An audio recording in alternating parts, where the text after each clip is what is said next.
can't even hate, y'all. I cannot even hate, boy. What a 100-meter final. You already know what I'm talking about. I'm going to try and build up to it. If you're new here, you don't know, but I am not the biggest Noah Lyles fan, but today I'm going to have to give him his 10s. I'm going to have to give it to him today. I don't want to, but I got to.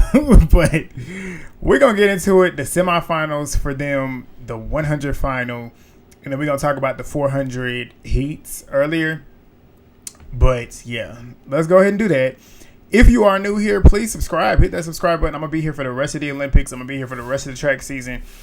So, yeah, hit that. Turn the post notifications on so you'll be notified whenever I do post. Please thumbs up and please drop a comment down below. Please thumbs up the video. Do that now because it helps push the video out. Watch the video all the way through. It helps as well with engagement. But, yeah, let's go. We got a lot to talk about. All right, so we're going to start with the 400 heats for the men. So, in the first heat, we got Matthew Hudson Smith versus Chris Bailey of the United States. This was a pretty close race between the two of them. Matthew Hudson Smith, he was doing what he normally do. The way his form is, like his back is like super duper arch forward. So, it makes him look like he's running a lot harder than he actually is. But he was clean, smooth all the way through. Chris Bailey was looking good too. Both of them ran a pretty clean heat, like pretty clean. They had enough coming home. They did enough work on the first 300 coming out the turn to where they could kind of like chill coming home. So they did what they were supposed to do. Matthew Hudson Smith, 44.78. Chris Bailey, 44.89. They got the big Qs going on to semifinals. The next heat, we got Michael Norman, Jareem Richards, Sean Bailey of Jamaica. This one was nice. Michael Norman got out really, really strong in the first two like he normally does. His turn was not as good because he was letting them boys catch back up to him, which then made him work a little bit harder coming home. But Michael Norman looked good, though. At the end of the day, he ran 44.10. 44.10. And he was shocked because I wasn't expecting it to be that fast either, just considering how his turn looked. But he was coming home pretty cool. So he looked like he got a lot more in the tank. He surprised himself with how fast he actually was running because you could tell he was trying to reserve it. But he looked good. Jareem Richards looked good. He looked the way I was expecting Michael to run that turn. Jareem Richards ran. He was looking good too. He ran 44.31. Them two we were expecting to get on to the semifinals. They did. Sean Bailey ended up finishing 5th. I think they have a repechage. I think he's probably going to end up. I feel like he'll end up getting into the semifinals. But that's the two that went on to the semifinals from that heat. The next heat I want to talk about is heat number 4. Quincy Hall, that's my pick. And I love the fact that he always runs with his grills in his mouth. Like, he be on that real trill nigga shit. But he got out there with his unorthodox form. People like to talk about it. But like I say, it works. Like, he went out there and ran the way he was supposed to run. And he ran 44.28. He got all the way home looking like he had so much more to give. Like, I'm looking at 43 low for a medal. And I feel like he could do it. Like, for the record's 43.03. Wade's not even running in the 400. He running the 200, which I'm excited to see him in that. But in this heat, Stephen Gardner, Olympic champion, he didn't start. I'm like, damn. This is 2 championships in a row where we don't really get to see him in the final, and we don't get to see him at his best. That's another big hit. Like, that's been a trend the last 2 days, really.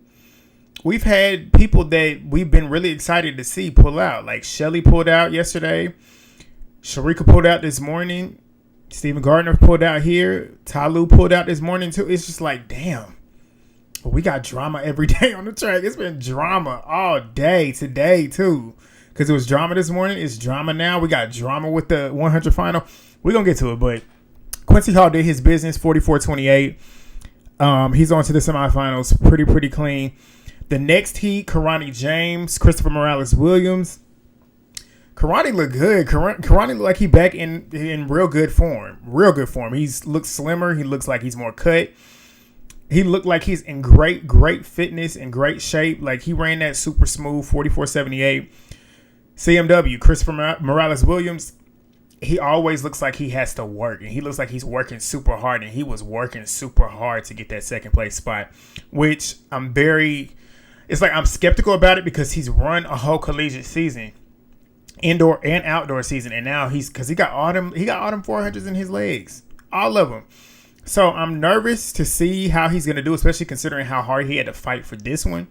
But he ran 44.96. Like Quincy Hall, they have that kind of unorthodox finish. Like the way they run, it's like they just be putting everything into it. It's like no real form. It's just like they're giving it everything they got. It works for them, so you can't be mad at it. But they're safely through to the semifinals, and I think that's all I wanted to talk about with that. Now we're going to talk about these semifinals for the 100. Like I said yesterday, you already heard my spiel on the lane assignments to semifinals. Crazy. So in this semifinal, in the first semifinal, we got Noah Lyles, Louis Hinchcliffe. Who else is in this one? Favor Ashe, Sean Maswangani, and Oblique Seville, and Louis Hinchcliffe. Pretty stacked. And this was the easier one, but this one was pretty stacked.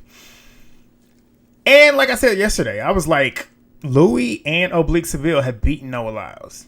It can happen again. And I'm gonna act as if the way I react to this, I'm gonna react how I was reacting in a moment, and then we'll get to the end. So in the moment, Oblique got out, and he was gone. He put in enough work in the first 60 to where he was off the gas at 80, and he was off the gas at 80. You look over at Noah. Noah is booking it. I'm like, Noah, you working too hard. Because he was out in front of him too. Look to the left to see where Noah was at. Noah was still pumping. So at this point, coming home to 90, 100, Oblique is off the gas. He kind of leaning back, coming through the line. But then Noah's looking over to the right, like doing the same shit that he did to him, like Oblique did to him in Jamaica at the Jamaica races when he whooped his ass, and was looking over at Noah like, "Oh, I see you over here working hard. I'm already here, but keep working." Noah tried to do that to him, but didn't realize you lost the race. So it didn't hit the same way it hit when he did it to you. But I was like, oh, shit, Oblique Seville, he right here was in my medal position. I was like, he got a medal. With me, he got a medal. I was like, no, you in trouble. You in trouble. In this moment, I was like, you are in trouble. But Oblique Seville, and that's the thing, too, 981 with 0.7 tailwind. He jogged low-key at the end, Noah's PR at the time. And Noah ran 983. That's nothing to write off. That's fast. And Louis Hinchcliffe was 997. Only the top two and go on automatically with the big Qs. It's the next two qualifying times, the next two fastest times to go on. But those two qualified on to the finals.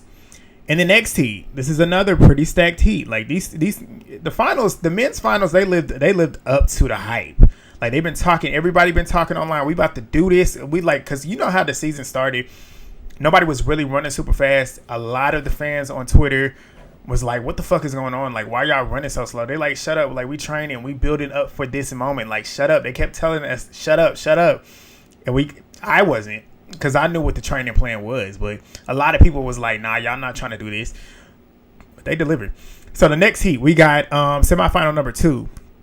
In this one, we got Matadi, we got Ajayi, we got Akeem Blake, Kenny Bednarik, Marcel Jacobs, the Olympic champion, Tabogo, and Akani Simbine. This one was wide open. I didn't know who was going to win this one.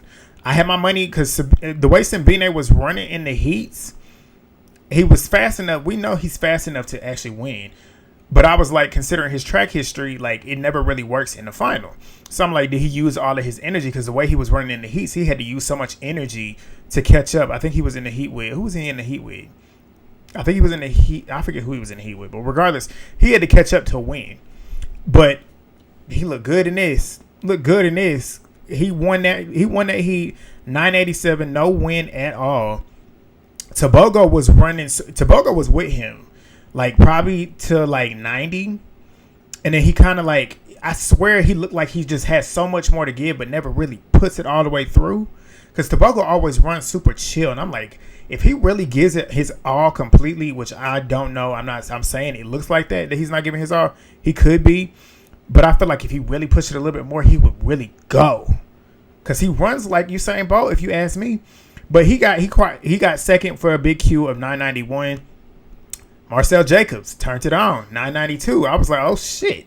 because it was him, Kenny, and Akeem Blake on the line trying to get in that third position. So Marcel had a nice lean over Kenny, who ran 993.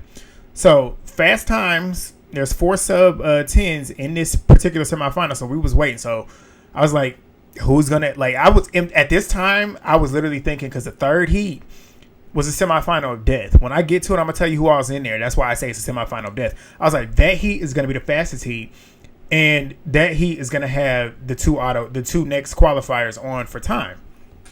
Let's get to it. Let's get to it. Semifinal number 3. In this one, we got Zarnell Hughes. We got Ferdinand. I cannot say his first name for some reason. Omanyala. He's in this one.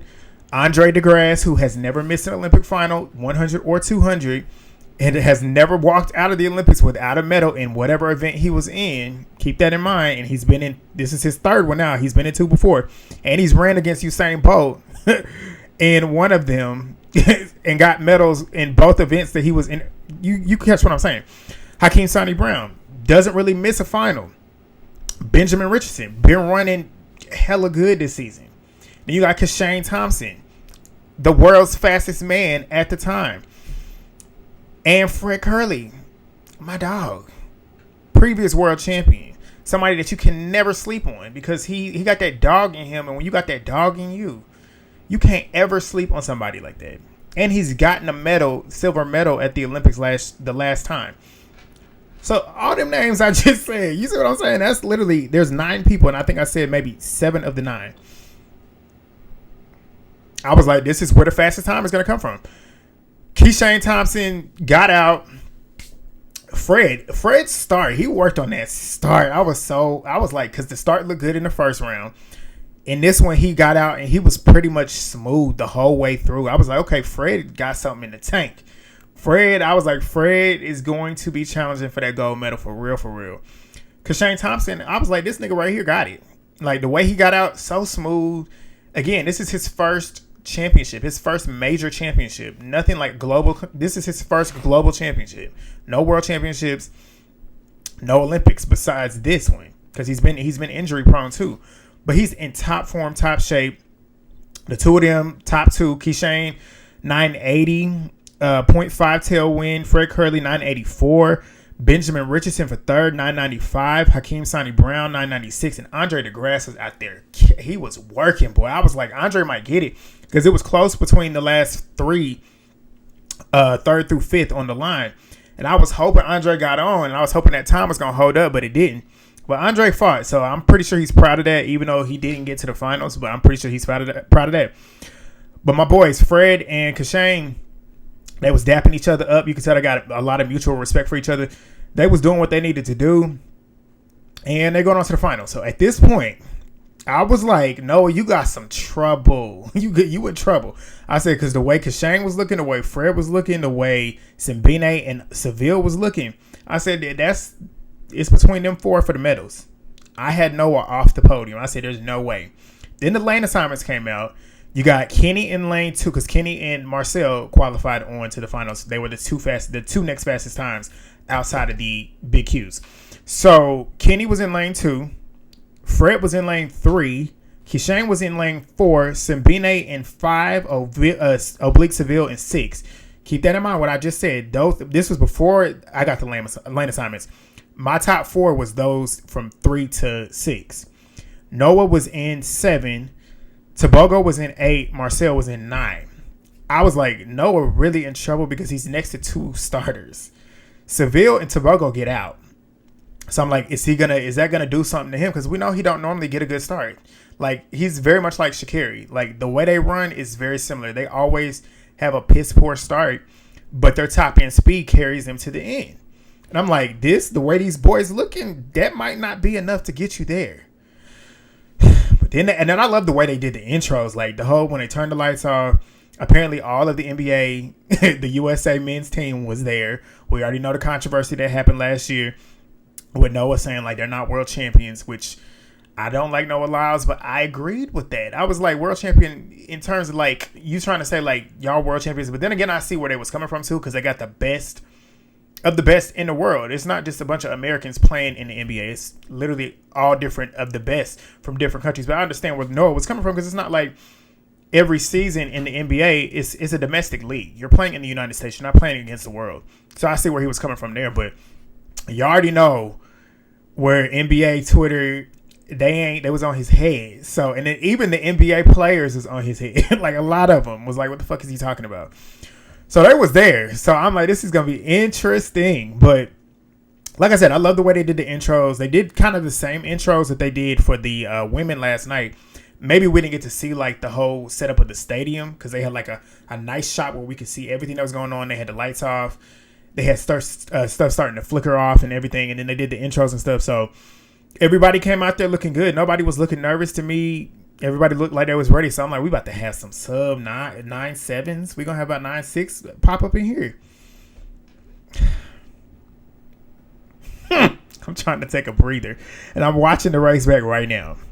So we got to the finals. And I'm skipping over the 800, which I do want to talk a little bit about that. But shout out to Juliette Whitaker. She made it to the final. The only USA representative. Nia Akins was in that heat with Keely Hodgkinson, who got a kick like a motherfucker. She's looking good to win gold. She is the favorite. Mary Morris, she's going to be right there with her, but we're going to see. But shout out to them. But let's get to the 100. The 100 final. Just told you the land assignments. We're going to break this down from start to finish. And I'm trying to find that video so I can really break it down. Okay, here we go. All right, so they started and Noah's start was not there.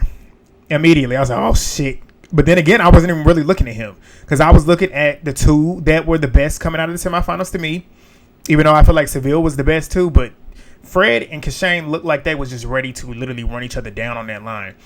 And they right next to each other. And they was right next to each other the whole time. Kashane got out the best out of everybody.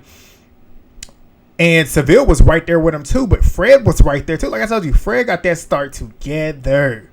But like I said, Noah was in the back. Like, he was nowhere to be seen until like 90 meters is when I finally saw him. Because like I told you, I was on those boys the whole time. Tebogo got out well. Marcel got out well. Shit, Simbina even got out well. Kenny was right there next to Fred the whole time. Noah started to pick up. I'm looking at it now. Noah looks like he started to catch up. Even at about 60 meters right now, Noah, it's like, Noah's not even, he might be in sixth place at 60 meters. Kashane's in the lead at 60. Fred's right there next to him. Look like out wide. It looks like Marcel might even be in, nope, Marcel might be in about fifth. But coming home, where I'm looking at it now, still 80 is Kashane, Fred, and Akani Simbine. That's top three. Noah's moving up now. He in fourth right now. Kenny outside in fifth. Seville starting to fade. Tebogo and Marcel fighting for 6th and 7th. We get to 90. This is where Noah makes his move, because he right here with Fred and Kashane the whole time. They going full stride, opening up their stride to come home. This nigga, he produced textbook. This was textbook. He outleaned them on the line. He got my boys right there on the line. And if you don't know, a lot of people like, well, Fred's foot's on the line first. Kashane is a little bit above Noah. It's torso over first. It's not your foot. Chest first. Over that line. I cannot stand that man. I can't stand Noah Lyles. He's so corny to me. The Dragon Ball Z shit. The yellow tongue that he always sticking out. The pink nail. The painted nails. All that stuff. Like, he just not my cup of tea. And his personality is just annoying to me. I feel like he's got an arrogance about him that I just don't even believe that he even believes it. Like, people say Fred is arrogant, but Fred is really like that. Like, Fred carries himself like he's like that. Fred will talk, but he don't really have to talk that much because his aura is there. Like, you feel it. You don't, like, he don't have to say anything. And he produces. Noah Lyles, sometimes he don't produce, but a lot of the times he do back it up. And that's one thing I will say. I don't like him, but I gotta respect it. I gotta give him his props. He beat a field of beasts. Like, this whole lineup was beast. Everybody in the lineup was good. Everybody in the lineup could have gotten a medal. He beat the previous Olympic champion. He beat the fastest man in the world racing today, and I'm saying in the world racing today, not the fastest man in the world, because the fastest man in the world is still alive, and that is Usain Bolt.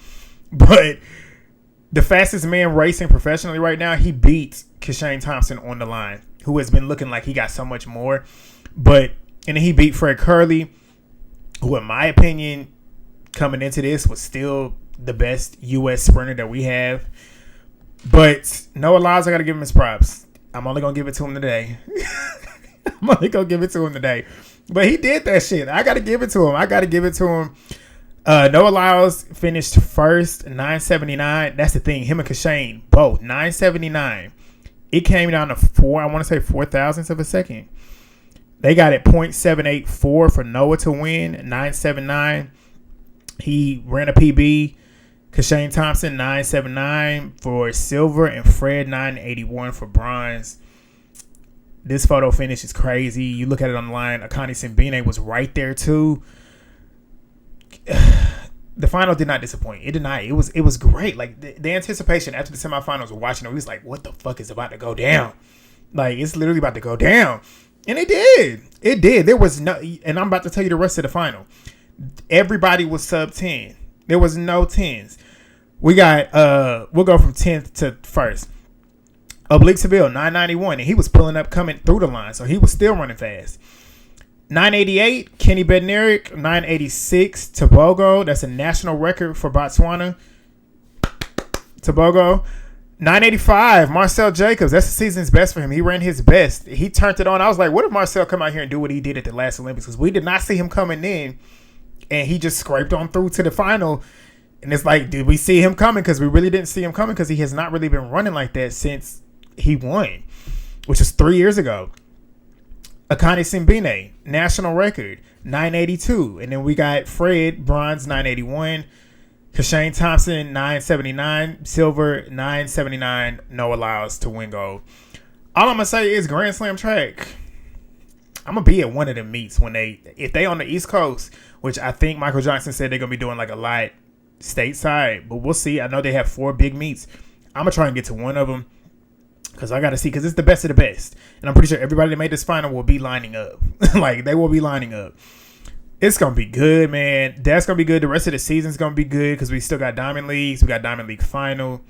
Next year we got World Championships too. It's gonna be a good. This is good for track. I hope everybody that's watching, even though we know the majority of the people watch track during the Olympics and only the Olympics, World Championships. We have a World Championships every year that we don't have an Olympics. We have indoor World Championships.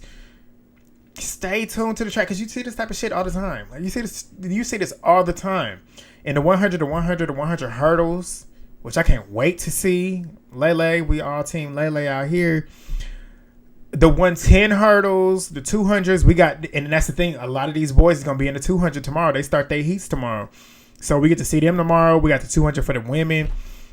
The 400 for the men is looking good. The 400 for the women about to be good too. I think they start tomorrow too. Then we got the 400 hurdles, as we know, for the women and the men. Also, world record watch for both of them. We got some shit to watch. And then we got 4x4, 4x1s at the end of the week. Stay locked to the channel. I'm here. Thumbs up the video. Drop your comments. If you made it this far, thank you. Thumbs it up. Drop the comments. Share the video if you can. Let's get more and more people here. I want to have a lot of conversations by the end of the week, because we got some more races that are probably going to deliver like this. The 1500, that looked good too. Jakob Ingebrigtsen, Kerr, Cole Hocker, they all look good. And that semifinal was borderline a final. Like, that's the big 3 going into the finals. But that's all I got for y'all today. If you have not checked my morning video, which is kind of low on the views, go check that out. If you finish this, go check that out. Go watch the other 2 if you haven't watched those already. But I will see y'all tomorrow. I'm going to be here, and we're going to be talking about this shit. Peace.